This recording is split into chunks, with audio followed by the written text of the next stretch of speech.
Hi, everyone. You're on with the Listen to El Boogie Speaks show. This is my second live broadcast. I'm getting a little, what is this? Let me close this. Okay. Well, we want to discuss in this episode of the El Boogie Speaks 2 show is Georgia State Senate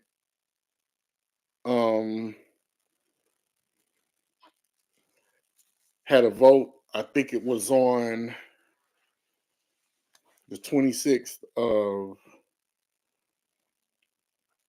January to form a special committee to investigate Atlanta District Attorney Foni Willis for all the shenanigans that's going on.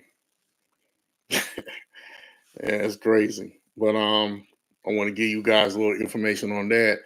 And also, we're going to talk about the 32% increase in the black population in the last 20 years. That's a lot. In 20 years, the black population has increased 32%.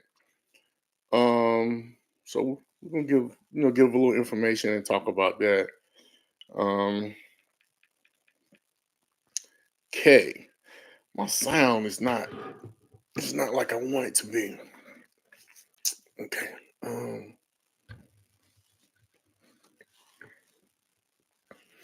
Coming through here. I hope I don't want it to be sound. They also give people some time if they want to come in. Here we go. I don't like that. Ooh. There we go. Yeah, better from the side. I guess maybe the mic is too close. Well, we're good right here. All right, people, let's do it. Georgia Senate passes. It says Georgia Senate passes a panel with subpoena power to investigate District Attorney Foni Willis here in the ATL.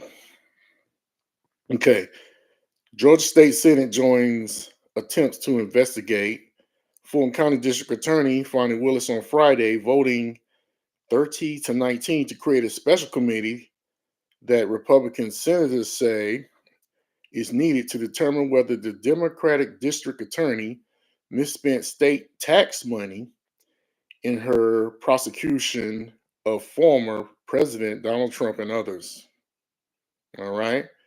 This has to do with following state funds, said Republican Senator Matt Brass of Noonan, Georgia. We want to know where is our money going. Okay. The committee, which doesn't require approval by the state house or Governor Brian Kemp, is tasked with making recommendations on state law and spending based on its fundings. But committee can't directly sanction Willis, and Democrats denounce it as partisan politics to try to play to Trump and his supporters. You're talking about partisan politics. That's all you're talking about, said Democratic Senator David Lucas of Macon, Georgia. Trump on Thursday joined an effort by co-defendant Michael Roman to have Willis, Special Prosecutor Nathan Wade, and their offices thrown off the case. Ashley Merchant, a lawyer for Roman, filed a motion on January the 8th accusing Willis of having an inappropriate romantic relationship with Wade that resulted in a conflict of interest. Man. Willis has yet to respond publicly to the allegations of a romantic relationship between her and Wade, but she vigorously defended Wade and his qualifications in a speech during a service honoring Dr. Martin Luther King at a historic black church in Atlanta, January 14th. She suggested during the address that the questioning of Wade's hiring was rooted in racism. Okay. A filing in Wade's divorce case includes credit card statements that show Wade, after he had been hired as special prosecutor, bought plane tickets in October 2022 for him and her to travel to Miami, and bought tickets in April to San Francisco in their names. Oh man. Republican Senator Brandon Beach of Alpharetta said that Willis' employment of Wade is a prosecution for personal profit scheme, contending that she has stretched out the Trump inquiry to keep paying Wade and derive personal benefit. Okay. So I've been watching this case for a little bit, and my take on the whole thing is okay, you're prosecuting. This case is very controversial because I think that the Democrats know that it's a great possibility that they're not going to win this election, and on the other side, the Republicans, this is kind of like their chance to tank the whole case against Donald Trump, and possibly maybe have it put off until after the election, or it just looks bad. And I've always said it's not what you do, it's how you do it. So hypothetically, if okay, I'm trying to understand, did they realize the magnitude of everything? That did they realize the controversy that could come out of them having a relationship that they should have kept secret? And the fact that also it came out that when Wade was hired by the Foni Willis, that he filed for divorce the next day. So his soon to be ex-wife, or whatever her whatever she is, she's salty. So her lawyer brung out that um the credit card statements showing where he paid for tickets for them to travel. So you can't leave a paper trail. The mistake he made is he left a paper trail. And it seemed like they didn't think out, they didn't sit down and talk about, you know, how to handle.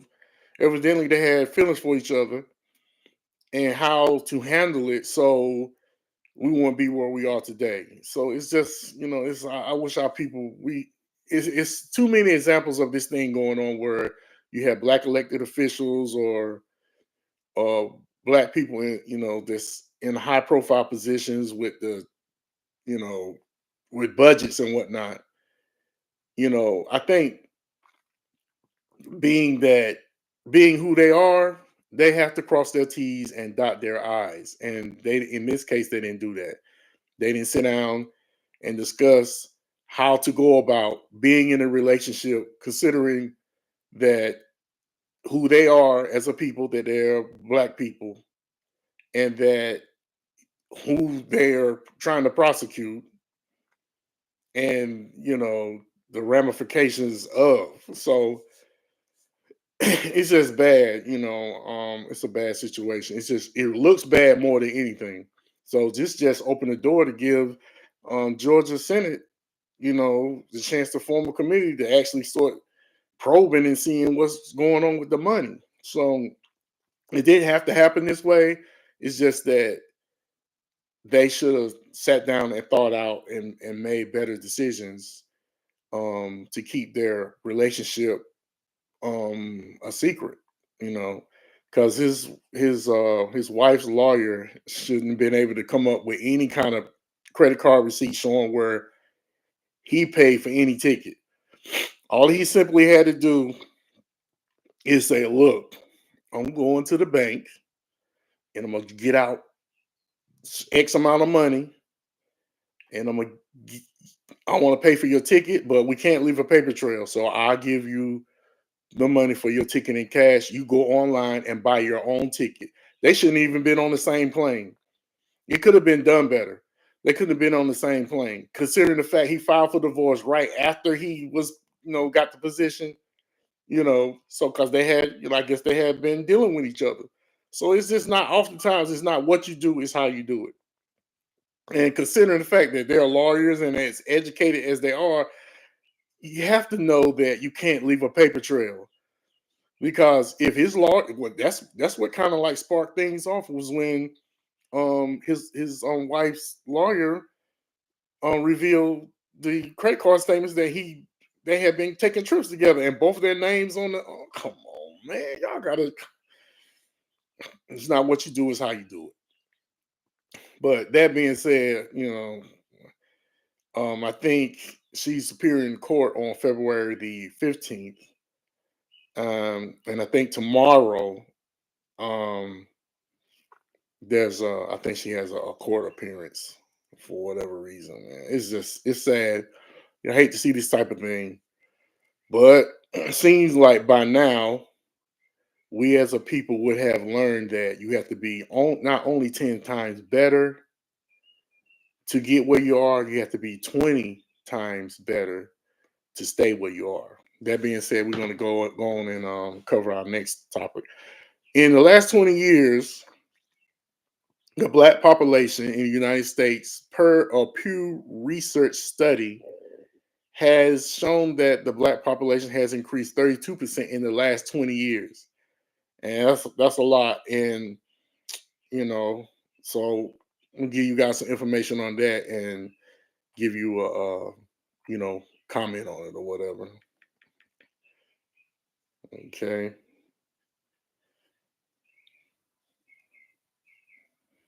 All right.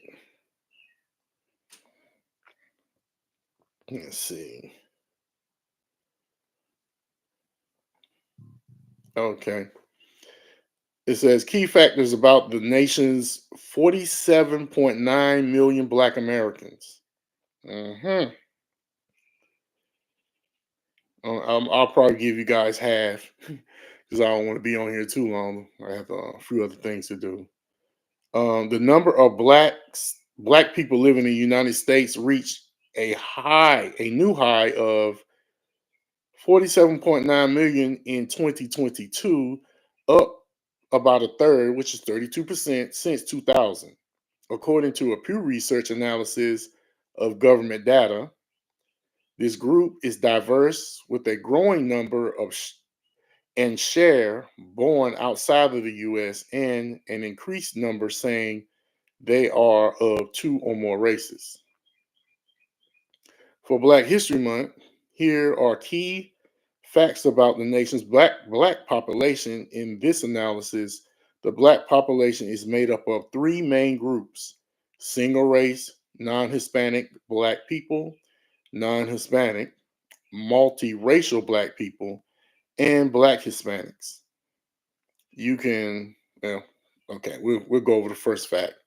The black population in the US has grown by 32% since 2000, raising from 36.2 million then to 47.9 million in 2022.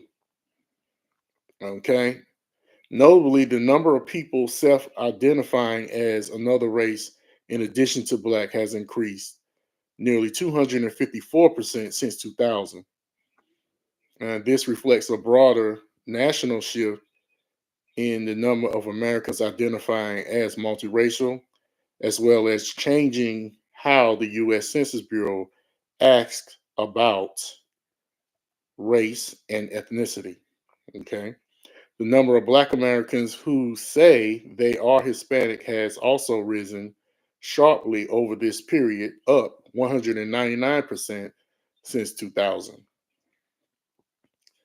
The arrival of new immigrants from Africa and the Caribbean and elsewhere has been an important contribution to Black population's growth. In 2022, there were 5.1 million Black immigrants in the US, up 2.4 million since 2000, according to our analysis of the Census Bureau data. Immigrants accounted for 11% of the Black population in 2022, up from 7% in 2000. The Black population has grown fastest in states that historically have not had large numbers of Black residents. Utah, this was through me. I was in Colorado for a few years when I was in the military, and I've been through Utah. It's cold, and that's where people go to ski. So this is very surprising to me. Utah experienced the fastest growth in Black population between 2010 and 2022, with an increase of 86%. The Black population of Hawaii and Nevada increased by 57% and 56%, respectively, during that span. This only counts states with Black population of at least 25,000 in 2010. Okay. The states that experienced the largest numerical increase in Black residents between 2010 and 2022 are also those with the largest Black populations overall. Texas, which saw growth of 1 million Black residents between 2010 and 2022, Florida up 747,000, and Georgia up 595,000. Each of these states now has a Black population larger than that of New York, which ranked first in 2010. Meanwhile, the Black population declined in the District of Columbia, -2%, and Illinois, -1% between 2010 and 2022. New York has more Black residents than any other metropolitan area. About 3.6 million Black Americans live in the New York metro area. Other metro areas with large Black populations include Atlanta, 2.2 million, Chicago, 1.7 million, and Washington, D.C., 1.6 million.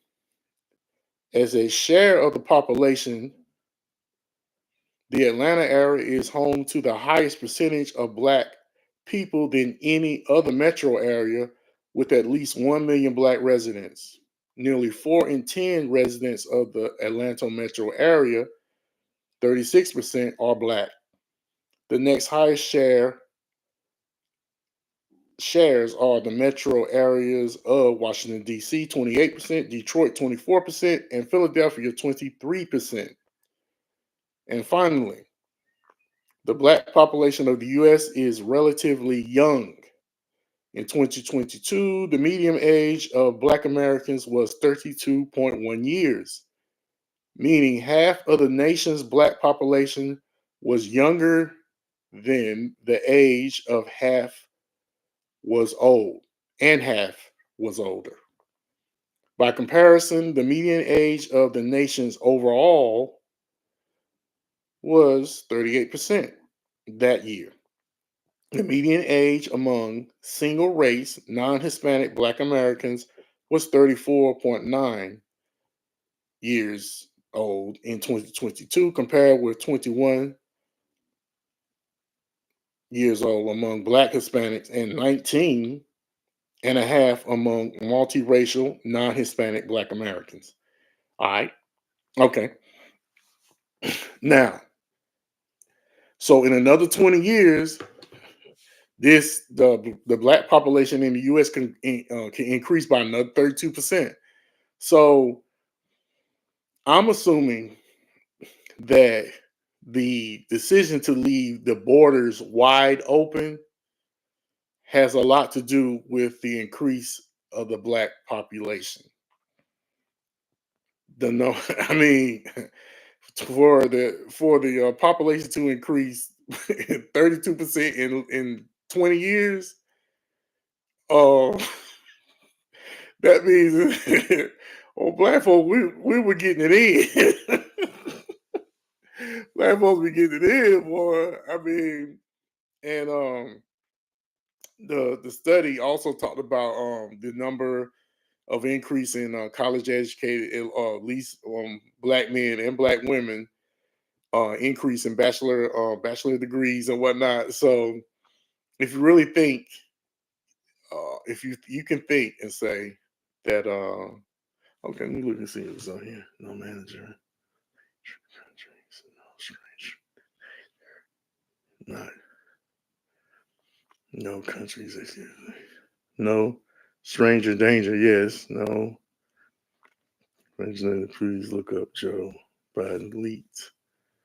Oh, no, yeah, the leaked Zoom call. Yeah, I seen the leaked Zoom call. In the leaked Zoom call, after he won the election, after Biden said, if you can't decide if you're gonna vote for me or Trump, then you're not black. After he said that, and a bunch of people went for it after the election, after they won the election, the tape was a Zoom call was leaked where he was basically talking to the I call them the clown legacy so-called black leaders, because they were sitting there like little children while he was saying, telling them basically what he was and was not going to do for black people. You know what I'm saying? The hell. Okay, but any rate.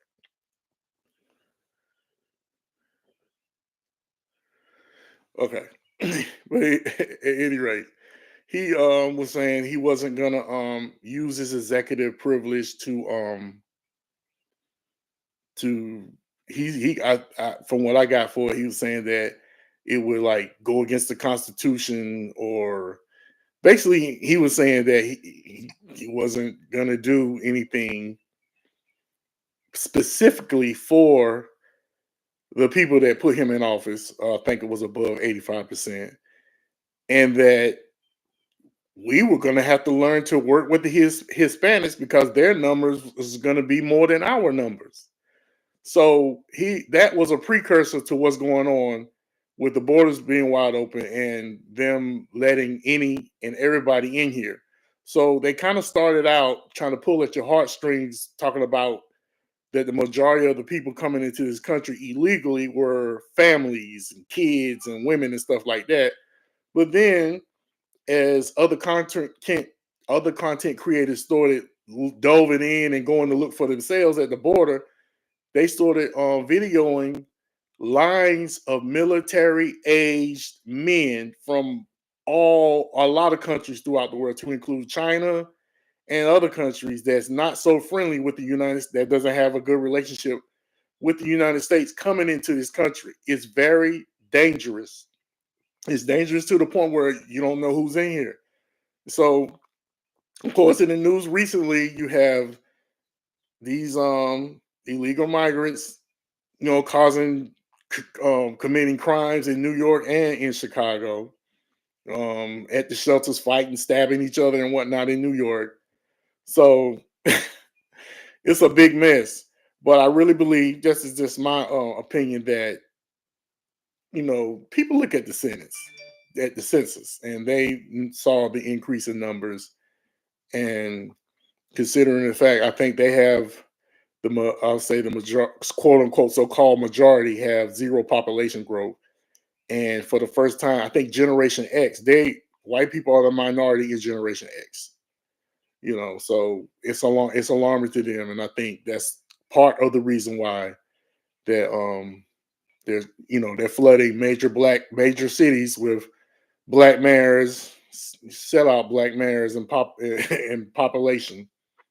You know, trying to bring them in, and I'm saying that they want to call some. There are some which quote unquote sanctuary cities are giving them driver's licenses and whatnot. I think in Boston they want to, regardless of your immigration status, you can get a driver's license. So the next thing, and then they are offering that if they serve in the military, they can get their citizenship that way. They're coming up with ways to try to fast track these individuals into becoming citizens and becoming a voting bloc. But there's a higher power, and these type of things they always seem to backfire. But regardless of color, race, creed, or whatever, it's not a good thing for America, period, to bring in influx of people that you can't really identify them. You don't know who they are. They could be empty. These countries could be emptying their prisons out. They could be emptying. They could be emptying their prisons out, and just I think that that is the case, considering you have them committing crimes. Okay, recently in New York, a group of illegal migrants attacked a New York police officer. I think it may have been a few of them, and it's on video. If you can go on the internet and look it up, they attacked police officers. Our people have been killed for less. Less. Eric Garner, I think he was breaking a fight up, and they just choked him out, choked him to death. And he was just, he didn't attack a police officer or anything. So it's crazy. And I think the police, they just let him go. I mean, didn't even give him a bond. So I mean, what the hell is going on? It's not cool. It's not cool at all.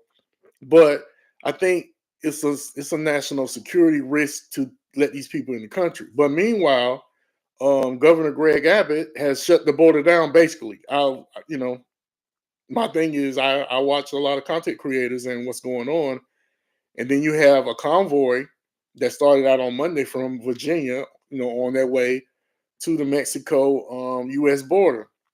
Now, people was trying to build it up as being a possible civil war, but no, because the border the agents, I think the border agents are siding with Texas. And let me look. Let me give y'all guys some information on that real quick while we here. They're siding with let me see.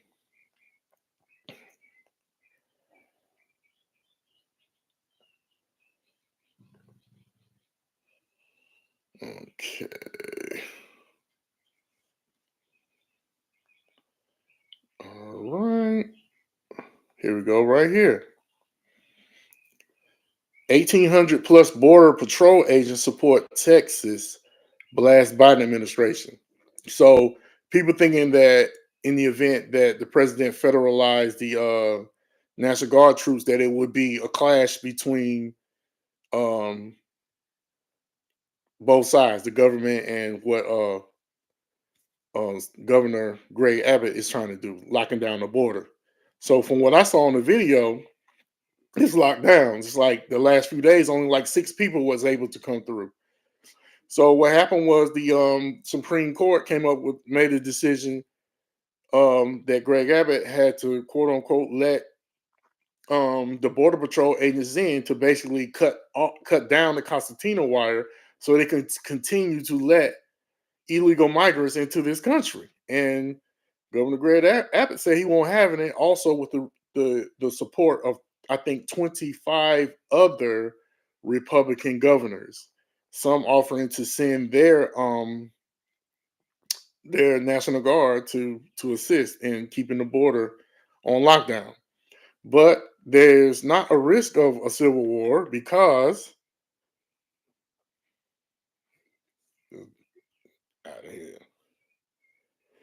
The National Border Patrol Council issued a statement last week in support the steps that Texas National Guard has taken to secure southern border and blast President Biden's administration for unleashing a catastrophe on the United States. A statement released on Tuesday by NBPC, which is the official union for 18,000 U.S. Custom and Border agents, or employees pushed back against what the union described as fake news reports that Border Patrol agents would be arresting Texas National Guardsmen. See what I'm saying? So it's not a danger of them or there being a quote unquote civil war. The statement was released as Governor Greg Abbott and the Texas National Guard continue to install razor wire barriers along the southern border last week, despite the Supreme Court ruling allowing the Biden administration to remove the barriers. Rank and file Border Patrol agents are not going to start arresting Texas National Guard members for following their lawful orders. This fake news, the NBPC stated. Texas and rank and file Border Patrol agents work together and respect each other's job. Period. Wow. hmm And that's that. So it's a big mess. It's a big mess, and there, I looked at one content creator who showed video of cartel members. They're what they're doing. They can't come through the normal passages that they come through to get into the country. They are on private land, private property. It's like one. I've been to Texas. Texas is big as hell, and there is a lot of land. So it was one rancher.